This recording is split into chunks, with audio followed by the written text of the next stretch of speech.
Calvoltsar. What's up, beautiful people? Calvoltsar here, and in today's video I am bringing you guys another legendary weapon review from the Outriders demo. Now, the weapon that we're going to be going over today is the Iceberg sniper rifle. First things first, let's take a look at the aesthetic of this weapon, and it, like all the rest, is absolutely beautiful. The ice, the pulsating smoke coming off of it, it really is a gorgeous weapon, and the aesthetic plays into the power fantasy that this weapon is supposed to give you. We'll get into that in a minute.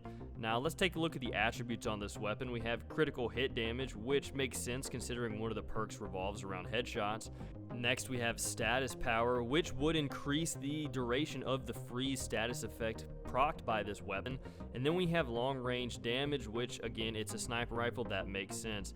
We have a magazine of 5, 75 round per minute, 98 damage, 2.2 second reload, 200% critical hit multiplier, 100% accuracy, 44% stability, and a 200 meter range.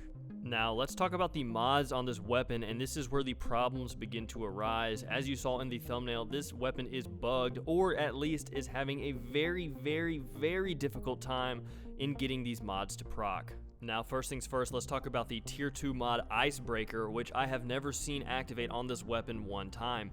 This mod states killing shots against frozen enemies make them explode, dealing 229 damage, and after hours of testing this weapon, I have not got it to activate one time. Now, let's move on to the tier 3 mod on this weapon called Winter's Blast, which I have only seen activate once after several hours of testing. This mod states critical shots, not critical kills, critical shots create an icy blast that inflicts freeze on enemies within a 4-meter radius.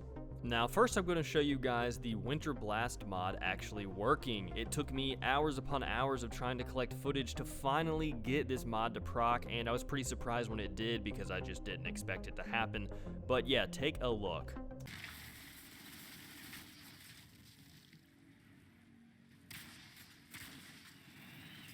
So you can see that I hit the enemy with the headshot, and then the enemy right next to him freezes. You can also see the frost effect on the explosion, making it pretty easy to tell when this mod is actually procced.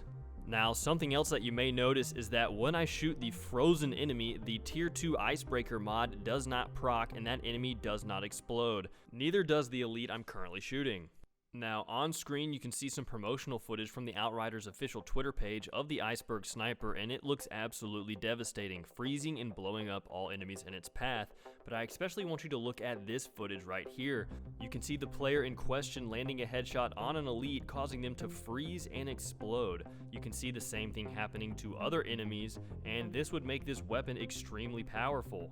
But this is actually what happens. You can see me freeze the elite with my assault rifle and then land several headshots, and neither of the mods on the Iceberg proc. I then land another headshot without him being frozen, and no mod procs. Now, in my testing, I would try to freeze enemies with my assault rifle because the freezing mod on the Iceberg is so unreliable. I would headshot them when they were frozen, I would body shot them when they were frozen, I would headshot them when they were not frozen. But that clip I showed you earlier of me activating the tier 3 mod was the only time after hours of testing that I actually saw it activate. Now, I understand that some mods might have some conditions that are a little harder to meet than others to get them to activate, but if you look at the promotional footage for this gun, I think it's pretty clear that something is not correct. Now, I'm not trying to bash People Can Fly or the Outriders game, I am having a blast, but the mod system and the crafting system that comes along with it is one of the main draws to this game and one of the main reasons that I and many other players are so compelled by it. If these mods are not going to be functioning correctly, well, then what's the point? Why am I farming all these legendaries, or why are you, if half of the legendaries aren't going to work? When the game releases in April, who's to say that any of these mods will be fixed? Is all this time that you're putting into the demo going to be worth it? Are all the legendary mods that you've acquired going to be usable? When legendary armor sets are finally in the game, are their legendary mods going to actually function properly? This is some issues that really concern me, guys. I'm not so concerned with screen shake or motion blur or any of that other stuff that's throwing some people off the game, but I am concerned with one of the core functions of the game not working properly, and in my opinion, it was one of the larger selling points of this game. If the weapons function properly in the promotional footage, why are they not functioning properly in the demo? Will they function properly in the main game? Who knows and who's to say? And I really do hope that People Can Fly can reach out and kind of comment on all of these issues regarding the legendary mods in this game. But that about does it for the video, guys. If you found it informative and helpful, then please leave a like. If you would like to see more Outriders content from myself, then please subscribe.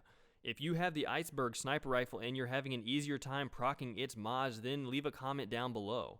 If there's any other weapons that you are having issues with in the Outriders demo, then leave a comment down below and I can try to get this weapon and make a video. But regardless, stay safe out there, Outriders, and I hope to see you on Enoch. Well, no, it's not. We're not professionals.